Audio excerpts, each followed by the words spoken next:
A paz de Cristo, sejam bem-vindos ao canal da Editora Central Gospel. Nós estamos, ao longo desse trimestre, estudando sobre a revista de estudo bíblico, cujo comentarista é o pastor Gilmar Chaves, O Homem, o Pecado e a Salvação. Tem sido muito abençoador para nós estudar esses temas. Na última lição, nós falamos um pouquinho sobre o Éden, sobre esse lugar, não apenas o contexto geográfico, mas o que ele representava.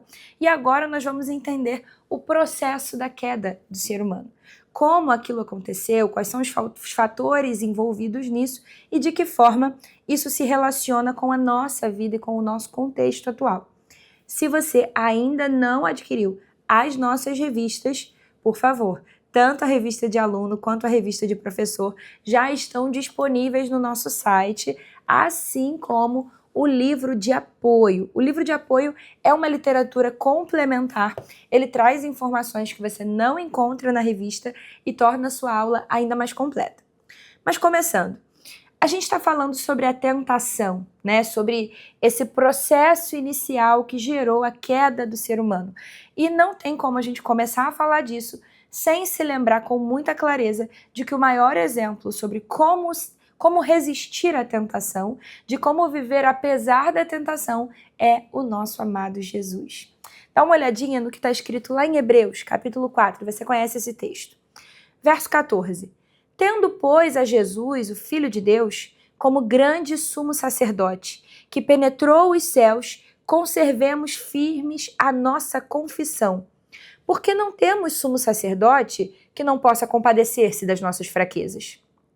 Antes, foi ele tentado em todas as coisas, à nossa semelhança, mas sem pecado. Quando o Senhor Jesus veio à Terra, ele é o segundo Adão, ele é o Adão agora perfeito e vem cumprir a missão que Adão não foi capaz de cumprir.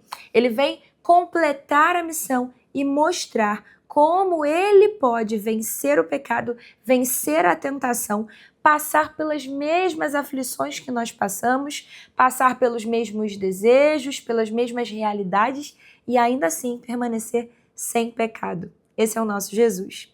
Mas a gente precisa também diferenciar duas expressões, e a revista vai fazer isso muito bem, que acabam muitas vezes se confundindo no nosso contexto eclesiástico, no nosso dia a dia, que são o conceito de tentação e o conceito de provação. Não significam a mesma coisa.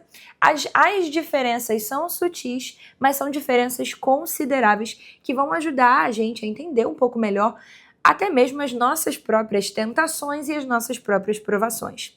Olha o que vai dizer lá em Tiago, capítulo 1, dos versos 12 a 15. Esse é um texto base para se falar sobre queda, sobre pecado e sobre tentação. Bem-aventurado o homem que suporta com perseverança a provação, porque depois de ter sido aprovado, receberá a coroa da vida, a qual o Senhor prometeu aos que o amam. Perceba que nesse primeiro momento, Tiago está falando sobre provação, sobre ser aprovado e receber uma recompensa por passar por essa aprovação. Mas ele continua, ninguém, ao ser tentado, o verbo aqui mudou, diga, sou tentado por Deus. Porque Deus não pode ser tentado pelo mal e ele mesmo a ninguém tenta. Ao contrário, cada um é tentado pela sua própria cobiça, quando esta o atrai e seduz. Existe uma diferenciação clara aqui, Tiago está fazendo isso, do que é a tentação e do que é a aprovação. E na nossa revista tem alguns tópicos que ajudam a gente a entender. Primeiro, a tentação é externa. A aprovação é interna. A tentação sempre vai ter sua raiz em algo que está fora de nós e nós desejamos aquilo mexe conosco. Enquanto a aprovação diz respeito ao âmago do nosso ser, porque ela vai lidar com a nossa fé, ela vai trabalhar e aperfeiçoar a nossa fé.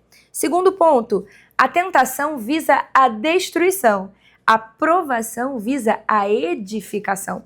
E aqui é uma diferença muito importante, porque quando eu sou tentado, se eu ceder àquela tentação, o resultado daquilo é morte. Então, o objetivo de uma tentação é levar-nos à morte espiritual, enquanto o objetivo da aprovação é vida, é nos levar a um novo nível de intimidade com Deus, é nos levar a um novo nível de fé em quem Ele é. E é, como foi dito aqui no texto, depois de ter sido aprovado, receberá a coroa da vida. A aprovação tem uma resposta imediata e uma resposta a longo prazo que resulta em vida. Terceiro ponto, e fundamental, a tentação procede do inimigo. A aprovação vem de Deus. Tiago deixa claro, ninguém pode dizer ao ser tentado que é Deus quem o está tentando. Porque Deus nem é tentado nem tenta a ninguém. Quem faz isso é o inimigo das nossas almas. Ele é quem usa as suas estratégias, as suas artimanhas, sabendo ali a cobiça do nosso coração, sabendo da nossa natureza pecaminosa, e ele se aproveita disso para gerar a tentação, buscando a nossa morte. Então a tentação vem do inimigo, a provação vem de Deus. A provação é um processo em que o próprio Deus coloca os seus amados. Pode ser desafiador entender isso, mas o nosso Deus é um Deus que nos leva ao deserto. O nosso Deus é um Deus que nos coloca muitas vezes em situações necessárias para provar a nossa fé, para nos levar a um novo nível de fé, a um novo nível de autoridade. Nós nos tornamos autoridade nas áreas em que normalmente enfrentamos provações. Então existe uma diferença, e a lição vai deixar isso claro para nós, entre quem gera a tentação, o inimigo das nossas almas, e quem gera a provação, que é o nosso Deus. Agora a gente vai falar um pouquinho dos estágios da tentação, e eu quero aproveitar, já que nós vamos falar dos estágios da tentação, para falar mais uma vez com você sobre os infográficos. Porque os infográficos são um produto que você vai ter acesso se você escanear o QR Code que tem aí na sua revista. Em todas as lições, você consegue comprar esse material. É um material visual e, no caso específico dessa lição, o infográfico ajuda muito a entender os estágios dessa tentação que aconteceu lá no Éden e de que forma isso se repete hoje. Então, se você puder, eu deixo essa dica, compre esse material para incrementar ainda mais as suas aulas. Mas o que acontece? A gente vai precisar acompanhar de perto o texto de Gênesis, capítulo 3, para entender os estágios dessa tentação. Primeiro deles, lá em Gênesis 3, capítulo 1, a aproximação e a distorção. Para que Eva ouvisse a serpente, ela precisava estar perto. Então há uma aproximação e olha o que o texto diz. Mas a serpente, mais sagaz que todos os animais que o Senhor Deus tinha feito, disse à mulher: é assim que Deus disse? Não comereis de toda árvore do jardim? Você percebe como a estratégia do inimigo ali, no jardim, foi distorcer o que o Senhor havia dito. Porque o que o Senhor havia dito, na verdade, era o contrário daquilo. Era, não, vocês podem comer de tudo, menos dessa árvore aqui. Essa é uma estratégia que o inimigo continua utilizando. Ele muda a forma de aplicação, essa é a verdade. Vem a tecnologia, vem as novas gerações, as novas demandas e as técnicas mudam, mas a base da estratégia é milenar. O inimigo sempre tenta, ao nos tentar, distorcer o que de fato o Senhor disse a nós ou o que a palavra de Deus diz a nós. Então nós temos que tomar cuidado com essa distorção. Depois vem a alteração. Ao lançar essa dúvida a respeito do que Deus havia dito, Eva vai dar a sua resposta e olha o que vai acontecer ali em Gênesis 3, verso 3.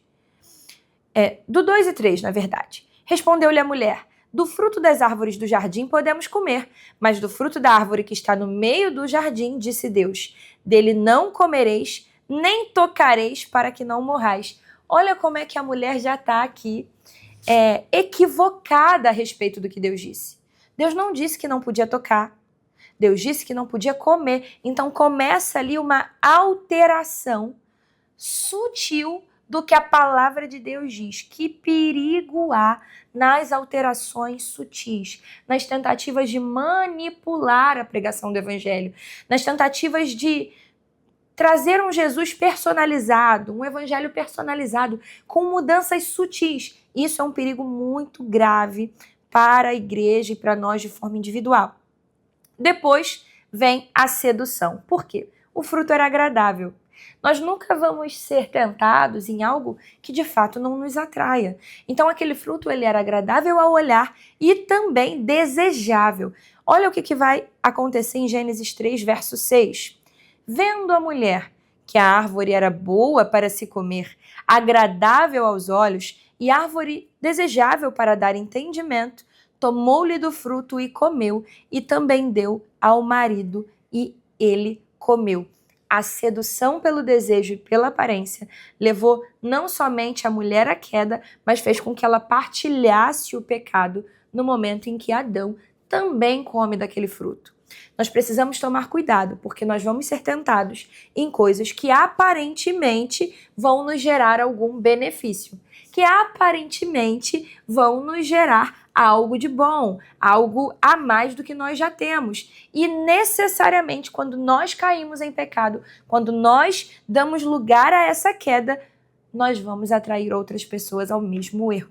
Pessoas que estão nos observando, pessoas que convivem conosco, a nossa família, os nossos liderados, pessoas que nos têm como referência.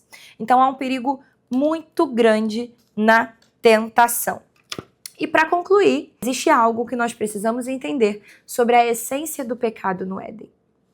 O pecado não começa quando a mulher toca aquele fruto. O pecado não começa quando ela come daquele fruto. O pecado começa quando ela desconfia de quem Deus é. O pecado começa quando ela desconfia do que Deus havia dito.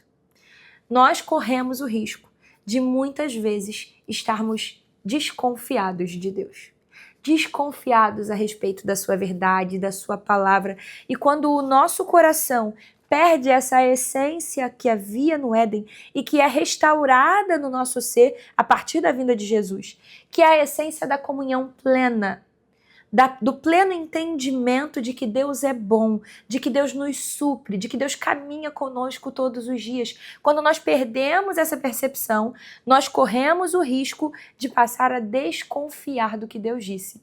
Será que foi isso mesmo que Deus disse? Será que é isso mesmo que a palavra diz? Será que não há margem para eu fazer isso ou aquilo? Será que isso vai me causar todo esse mal?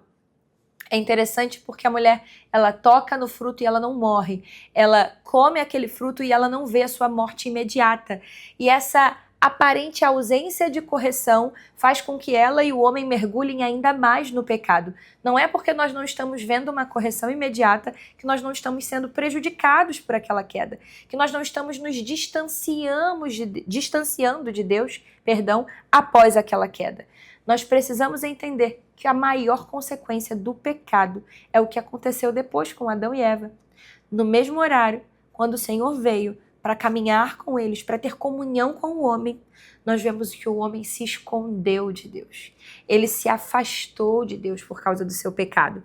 A maior consequência do pecado é que nós nos afastamos daquele que nos criou para um relacionamento íntimo, profundo e real. Então, que nós possamos aprender com o Éden.